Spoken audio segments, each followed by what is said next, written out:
In holding the difficult conversations that you just learned about, it may be useful to think of communication as a balancing act. Understanding communication as a balancing act will help you and I become more effective. So in this segment, you're going to learn what it is exactly that leaders have to try and balance when they're communicating effectively.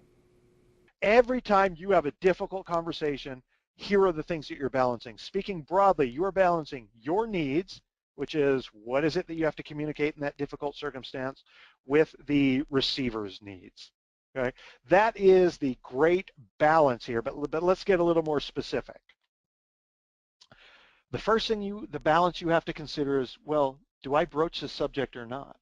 There are times where I would suggest there's no need to bring it up. There is no need to confront this person about this thing that's bothering you. We do this all the time where we avoid conflict. We avoid difficult conversations. So the question is, when should you confront? When should you say, yep, even though this conversation is unpleasant, I need to have it? Clearly when performance is on the line, when behavior has become inappropriate or it violates policy or rule. When the cost of not having the conversation is greater than the risk of having a potentially difficult conversation. Let me say that again. When the cost of not having the difficult conversation outweighs the risk, the potential risk of having the difficult conversation, right? Where it's like, nope, sorry, this person is doing too much damage to our morale, I need to speak to them, right? Or it's bothering you to the point where you're not able to let it sit. Well, that's the first balance, whether to confront or avoid, because sometimes you avoid, sometimes you do need to confront, right?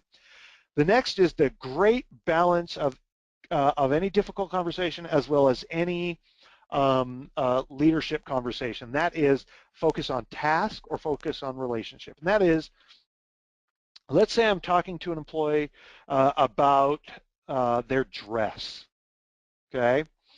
I need to balance. In this case, my task is to get them to start dressing appropriately and professionally at work. But I need to balance that. Think about the other's needs. I need to balance that with the relationship that I need to have with them, a trusting relationship that I would like to have with them long term. That's a balance, right? I mean, this is difficult to do. I need to tell them, hey, you're dressing inappropriately, but I want to do it. I want to balance that with, but I still want us to have a good professional working relationship. Not easy. What about the what and how? I need to balance what I say, the words I choose to use, and then how I say it, tone, and my nonverbals. So there are people who have said things in the most passive or most delicate way, and yet their tone and their nonverbals were so aggressive or were so inappropriate, or it's happened vice versa, where I could say something. I built such a trusting relationship that I can come to someone, and because of how I said it, I could be direct with them. I could say something that otherwise might be a little more difficult for them to take, right? So there's another balance.